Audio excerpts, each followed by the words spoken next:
After working with creatives for the last 11 years, I've heard one statement more than any other. I hate marketing. I get it. It can be painful trying to figure out how to market your book or movie or comic. When I started podcasting, I had no clue how to do any of it. I was afraid of doing it wrong, looking like an idiot or making a marketing mistake that I could not recover from. It can be paralyzing. Sound familiar? If it does, let me see if I can help you. I got my MBA in marketing, so you don't have to. Sign up for a free session today to talk about your marketing goals and to see if we're a good fit.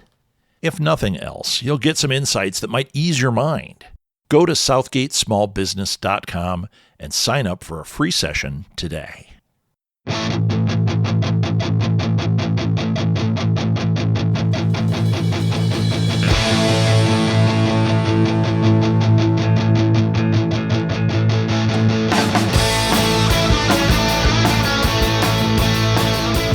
Welcome to Alley Chats. I'm your host, Rob Southgate.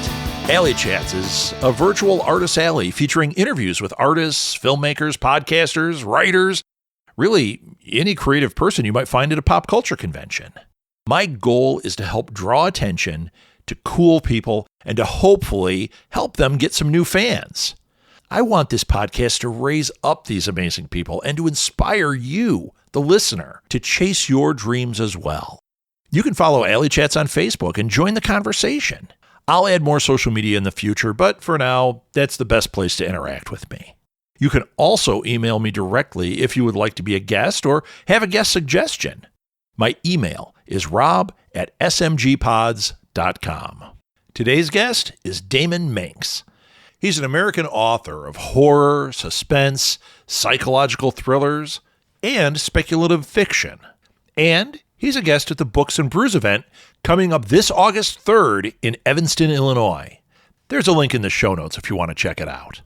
Anyway, here's Daemon. Daemon, I am so excited to speak to you. I'm sure people that listen to me always hear me say that at the beginning, but I like people and I like writers, and I especially like horror writers. So this is going to be a fun conversation.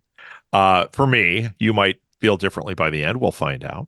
We'll find out. Okay, so tell people who you are and give a brief background about yourself. A lot of people do know, but I am Daemon Manx. Of course, Daemon Manx, the pen name that I chose. I'm an author, and I say I'm an author with a backstory because everybody loves a good backstory. So, oh, heck yeah. Yeah, I'm definitely into characterization, and I'm a character. I'm a nearly 12 years clean and sober, former heroin addict who spent nearly 8 years in the prison system because heroin addicts make great decisions, some of which I'm infamously known for. Actually, prison's where I learned how to become an author. It's where I turned my life around. Wow. It's where I read the book that inspired me to say, this is it. This is what I'm doing. So as far as backstory goes, that's a little bit. That's also where I came up with the name Daemon Manx. Okay, so you just laid about 100 things for me to ask in there. One is, what was the book that inspired you? Well, let me first go back. The original inspiration, going back to childhood, was Something Wicked This Way, Cuss. Yeah, it scared the hell out of every kid, right? Well, we're in the same age group. Yeah. And I know that movie, when that came out, it was like, this is a Disney movie. Those trailers with the hands, like, this is dark. I loved it. Loved it. I loved it too. And what I love about Bradbury's writing is, I read all of his redrafts and they're available to find it. And he went to such painstaking efforts to make every sentence perfect. Yeah. And that each perfect sentence leads to a perfect paragraph, to a perfect page. It's so masterfully crafted. But what I love is how he encapsulated the mysterious emotion and feel of the coming of Halloween and autumn through a young boy's eyes. That was my original inspiration. The book that I read while I was in prison that said, hey, you got to write a short story collection one day, was 20th Century Ghosts by Joe Hill. Oh, really? That's the one that did it. Wow, what a great book. And you know What a what? great book. I I have a funny story attached to that. Really? Yeah, I was reading, and I don't know why this inspired me. Uh, if you read Full Throttle at the beginning, he talks about his childhood and everything. And I had met him at a con, so I'd followed him and everything. And I'm reading this. I'm like, oh, that's cool. And then I started reading 21st Century Ghosts, and I was like, oh my gosh. And I was writing the foreword to a book, and it was not the forward. It was the forward in Full Throttle that gave me like, oh, this is how I can get into this without it feeling like crap. But then I was reading that book, and it did the same thing to me. The way he wrote, his prose was like, it was very different than his father. It was something new that I just went like, Yes. wow. And I wrote him on Instagram and just said, okay, I told you inspired me on this part of it, but now I'm looking at your prose here. And he was so nice. He wrote back, he's like, oh man, that made my day. And like, just what a wonderful dude. So it's so funny you said that book. I've never had somebody say that book to me. Really? Yeah. Wow. Well, that short story, Pop Art, is like Yes. nothing I've ever read before. And oh my God, that it just a story that resonates in your head 11 years after you read it Right. is that's the work of a master. And yeah, Joe Hill changed my life. Joe Hill is also part of the reason why my last name is Manx. Okay, let's hear it. Part of the reason. Okay, so Charlie Manx is the antagonist in the book Nosferatu. Hmm. Um, but Manx is like the Isle of Manx, which is also called the Isle of Man. So it represents the word man. Daemon is an entity that has the ability to transform the personality of a man. So if you take Daemon Manx, you have transformed personality of man, which going into the prison system, learning how to become a writer or attempting to become a writer, finding my recovery, finding multiple things that would give me a second chance at life was the transformation in my life, making me become Daemon Manx. You told me it was a good story. It's a great story, Damon. That is really, Well, thank you really so much. amazing.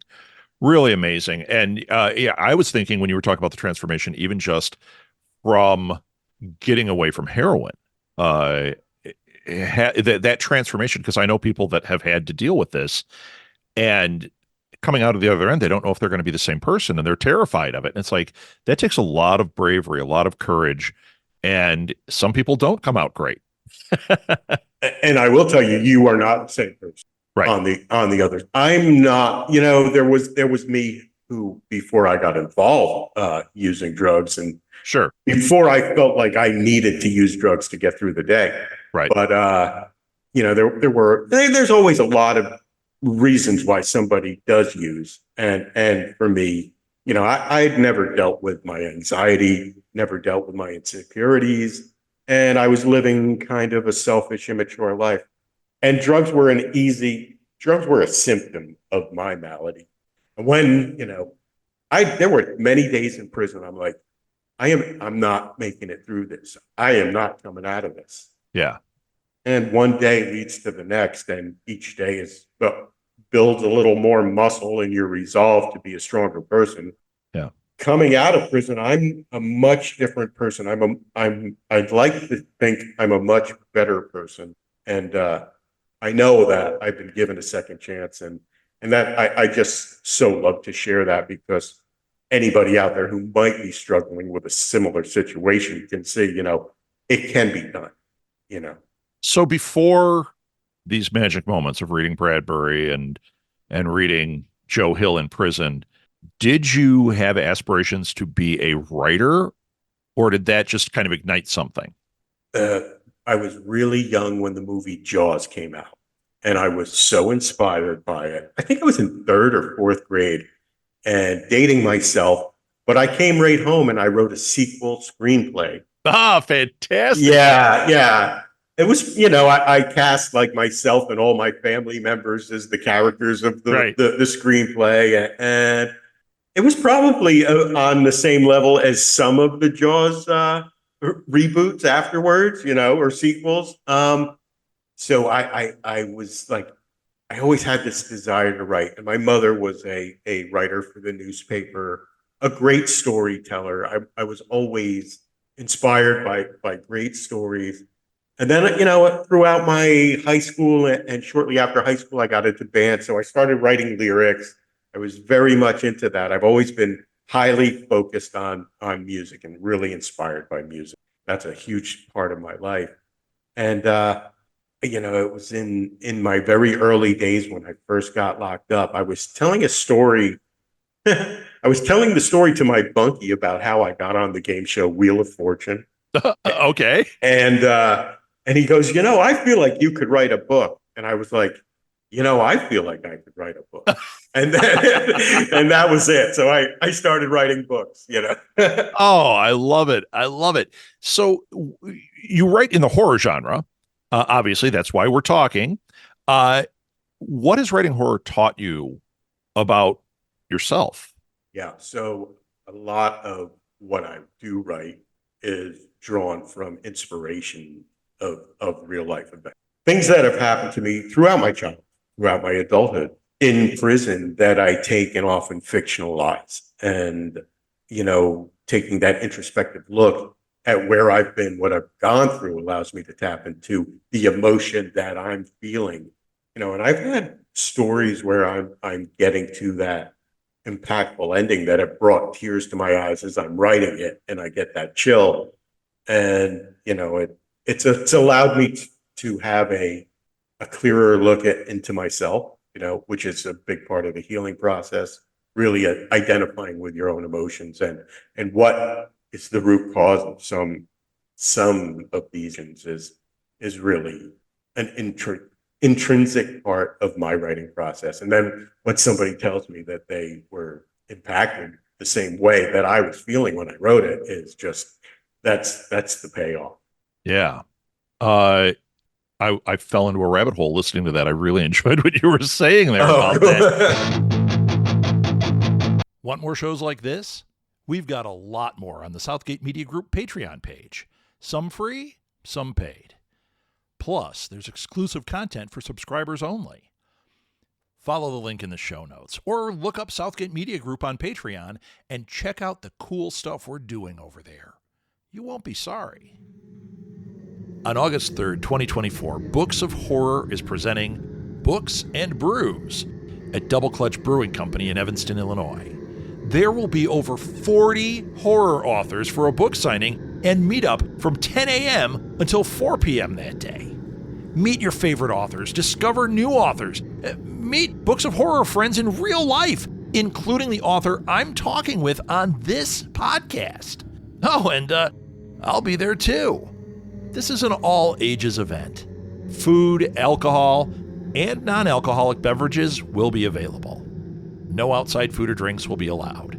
Search for Books of Horror Presents Books and Brews on Facebook events for more information, or click on the link in the show notes. I hope to see you there. So, horror is a genre. Because that was very personal. Horror is a genre. What do you think is the importance in general of horror as a genre out in the world? Well, of course, we've got the tagline horror author and horror books of horror. Right. It's a fantastic group to be involved in.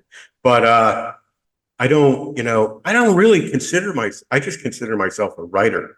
I'm a writer of life experiences, and sometimes they're fictionalized, and life can be horrific at times. And I think exposing that is the duty of a horror author. The duty of a good horror author is to peel back the layer of what's really going on and look at that black beating heart that lies within. That I feel. So, I write humor. I throw humor into my books. I write nonfiction. I put stories, I've got some nonfiction stuff. So I consider myself a writer, but I think horror out there in the world is to combine all the aspects of life, put them together, present them to the reader, and allow them to ascertain what it means to them. Excellent answer. Thank you. Well, that was a very formal exchange between us. So I agree. I'm not one who loves the labels on things. We've become over labeled. Look at music. I mean, good Lord. When I say I'm a punk fan, it's like, okay, but what punk and what era? And like, you've got to have all these qualifiers. It's like, okay. Exactly. It's easier to say what I don't like. As a writer, though, so now we're talking, you're a writer. There's a sandbox that you are kind of known in with horror, but you do write all these other things. Do you think that horror writers, I already know your answer. I'm asking a dumb question. Warning.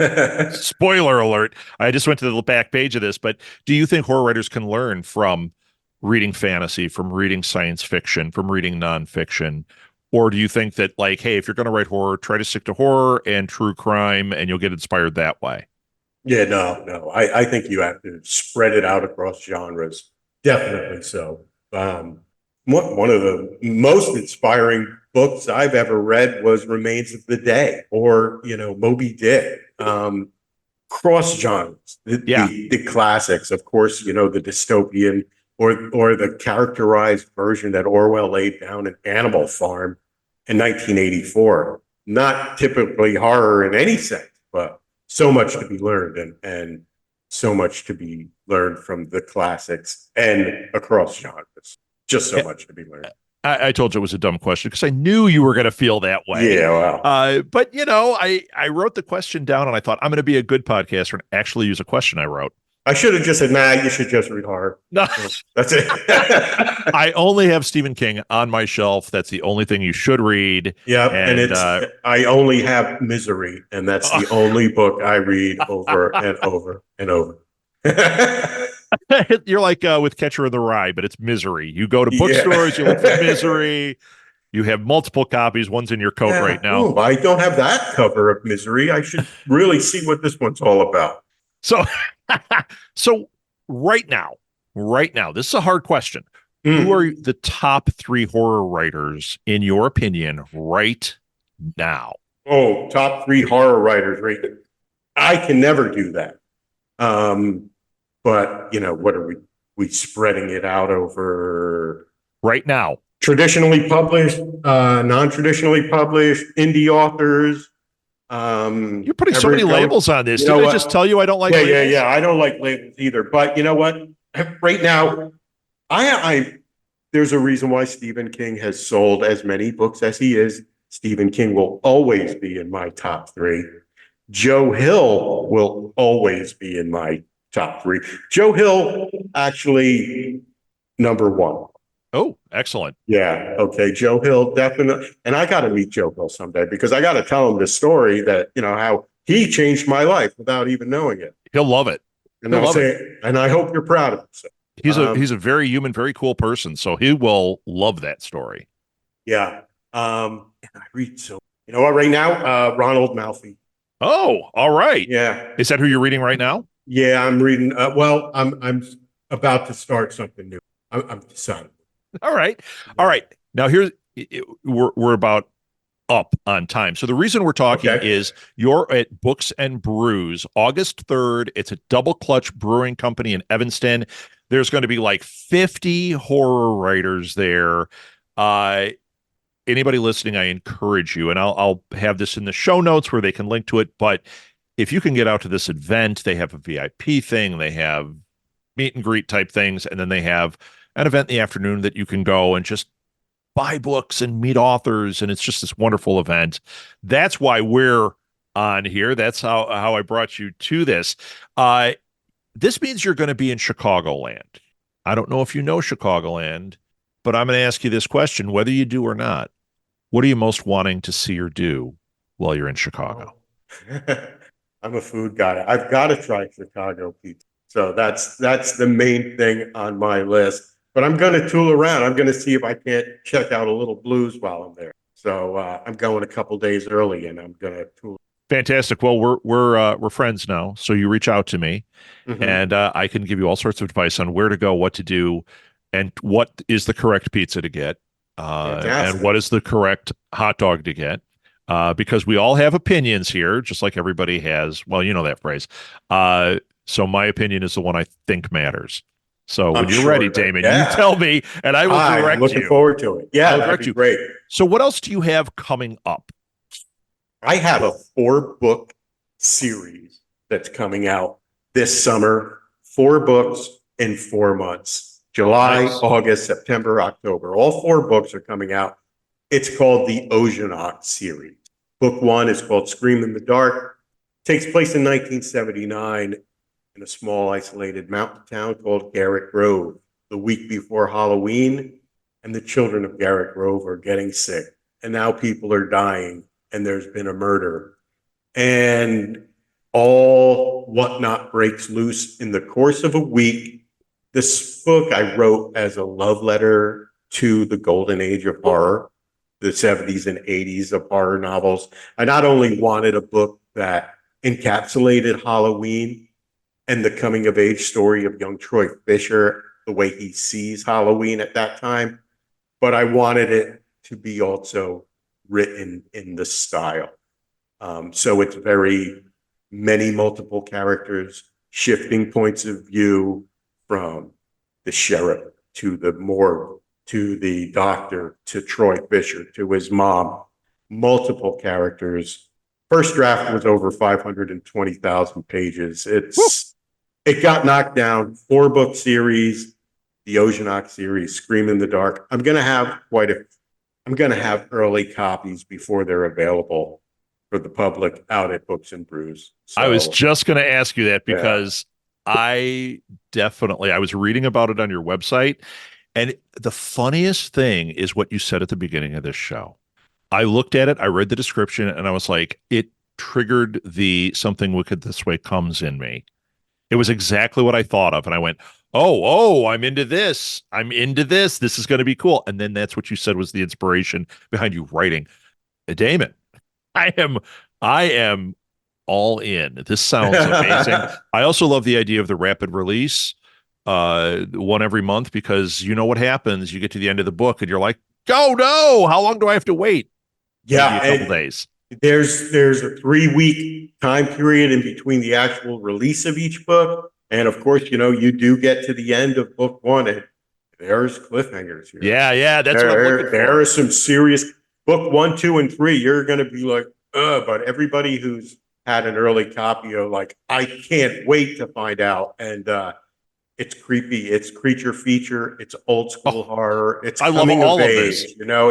That's my favorite stuff. And I always wanted. I'm like, you know what? Wouldn't it be great if The Stand was just like the first third of the book was the whole damn book, the whole way through, fast page turner. Yeah. So I set out to try to. I guess the reader will let me know if I succeeded or not. Well, judging from the stuff I've read, I think you have. I cannot wait to read this. Books and Brews, Double Clutch Brewing Company, August 3rd in Evanston, Illinois. Bring Damon a slice of pizza. He'll love you forever. Actually, you're a coffee guy, so we got to talk coffee. I'm a coffee guy too. Yeah. So we'll definitely share a coffee there. Absolutely. Damon, thank you so much for being on. And I will put your social media, I'll put your links, I'll put all of it in the show notes. And yeah, man, August 3rd, come meet awesome. Damon. Yeah. And buy books from him. There. Yeah. Buy books. There are going to be so many authors, so buy books from somebody, but I'll be there. We can chat and we'll get a picture or something. Sounds great. That's all. All right, Damon, thank you for your time, and we'll see you in August. Thank you very much. I'll see you then. All right. Bye-bye. Peace. It would really help me out if you would rate and review this show on whatever platform you use to listen to this podcast. Good reviews help others find the show, which ultimately helps the people I've interviewed get more exposure. You can connect with me on social media or via email. All the links are found in the show notes. If you like this show, you'll like other shows from Southgate Media Group as well, such as Read Between the Lines, a podcast featuring insightful interviews with some of the hottest authors out there, or Go Fund This, a podcast where we interview people about their amazing crowdfunding projects. You can find our shows wherever you listen to podcasts, so give them a try. And if you like what you hear, don't forget to rate and review our shows. It really helps other people find them and keep our team inspired. Alley Chats is a production of Southgate Media Group. Hosted, produced and edited by me, Rob Southgate. Thanks again for listening to Alley Chats.